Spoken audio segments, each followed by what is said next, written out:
ಹಾಲು, ವಿದ್ಯುತ್, ಡೀಸೆಲ್ ಸೇರಿದಂತೆ ಅಗತ್ಯ ಬೆಲೆ ಏರಿಕೆ ವಿರುದ್ಧ ಹಾಗೂ ಸರ್ಕಾರಿ ಕಾಮಗಾರಿಗಳಲ್ಲಿ ಮುಸ್ಲಿಮರಿಗೆ 4% ಮೀಸಲು ಕಲಿಸುವುದರ ವಿರುದ್ಧ ಬಿಜೆಪಿ ಪ್ರತಿಭಟನೆ ಆರಂಭಿಸಿದೆ. ಬೆಂಗಳೂರಿನ ಫ್ರೀಡಂ ಪಾರ್ಕ್ನಲ್ಲಿ ರಾಜ್ಯಾಧ್ಯಕ್ಷ ಬಿವೈ ವಿಜೇಂದ್ರ, ವಿಪಕ್ಷ ನಾಯಕ ಆರ್ ಅಶೋಕ್ ಸೇರಿದಂತೆ ಘಟಾನುಘಟಿ ಬಿಜೆಪಿ ನಾಯಕರು ರಾಜ್ಯ ಸರ್ಕಾರದ ವಿರುದ್ಧ ಅಹೋರಾತ್ರಿ ಧರಣಿ ಆರಂಭಿಸಿದ್ದಾರೆ. ಸಿದ್ದರಾಮಯ್ಯನವರು ಮುಖ್ಯಮಂತ್ರಿಯಾದ ಬಳಿಕ ಕಳೆದ 20 ತಿಂಗಳಿನಲ್ಲಿ ಜನರಿಗೆ ಬೆಲೆ ಏರಿಕೆ ಗ್ಯಾರಂಟಿಯನ್ನ ದಯಪಾಲಿಸಿದ್ದಾರೆ. ಸರ್ಕಾರದ ನಿರ್ಧಾರದಿಂದ ಜನಸಾಮಾನ್ಯರಿಗೆ ಸಾಕಷ್ಟು ತೊಂದರೆ ಉಂಟಾಗಿದೆ.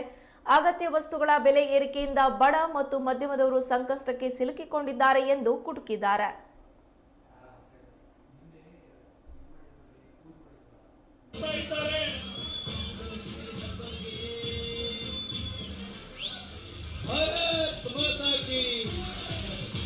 ರೈತ ವಿರೋಧಿ ಸರ್ಕಾರಕ್ಕೆ, ಪೆಟ್ರೋಲ್ ಡೀಸೆಲ್ ಬೆಲೆ ಹೆಚ್ಚು ಮಾಡಿರುವ ಸರ್ಕಾರಕ್ಕೆ ಯಾರ್ಯಾರು ಮುಂದೆ ನಿಂತ್ಕೊಂಡಿದ್ದೀವಿ ದಯಮಾಡಿ ಎಲ್ಲ ಸೇರ್ಕೊಂಡು ಕೂತ್ಕೊಳ್ಬೇಕು. ಇದು 2 ದಿನಗಳ ಕಾಲ ನಡೀತಾ ಇರ್ತಕ್ಕಂಥ ಹೋರಾಟ. ದಯಮಾಡಿ ತಾವೆಲ್ಲರೂ ಅರ್ಥ ಮಾಡ್ಕೊಳ್ಳಿ. ದಯವಿಟ್ಟು ಎಲ್ಲರೂ ಸೇರ್ಕೊಂಡು ಸ್ವಲ್ಪ ಬನ್ನಿ. ಜೈ ಭೀಮಾ, ಜೈ ಭೀಮಾ.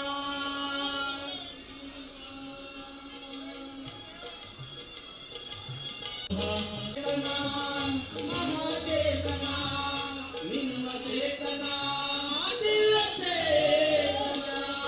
ನಿಮಗಿದು ನಮನ.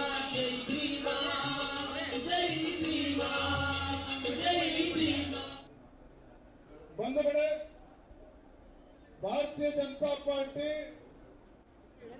ರಾಜ್ಯದ ಭ್ರಷ್ಟ ಕಾಂಗ್ರೆಸ್ ಸರ್ಕಾರದ ವಿರುದ್ಧ ಏನೊಂದು ಬೆಲೆನ ಮಾಡ್ತಾ ಇರ್ತಕ್ಕಂಥ ಕಾಂಗ್ರೆಸ್ ಸರ್ಕಾರದ ವಿರುದ್ಧ ಅಹೋರಾತ್ರಿ ಧರಣಿಯನ್ನ ನಾವಿವತ್ತು ಪ್ರಾರಂಭ ಮಾಡಿದ್ದೇವೆ. ಯಾತಕ್ಕೋಸ್ಕರ ಅಹೋರಾತ್ರಿ ಧರಣಿ ಅಂತ ಹೇಳಿದ್ರೆ, ರಾಜ್ಯದಲ್ಲಿ ಕಾಂಗ್ರೆಸ್ ಸರ್ಕಾರ ಅಧಿಕಾರಕ್ಕೆ ಬರುವ ಮುನ್ನ ಕಾಂಗ್ರೆಸ್ ಪಕ್ಷದವರು ಸಾಕಷ್ಟು ಭರವಸೆಗಳನ್ನ ಕೊಟ್ಟು ಬಂದಿದ್ರು.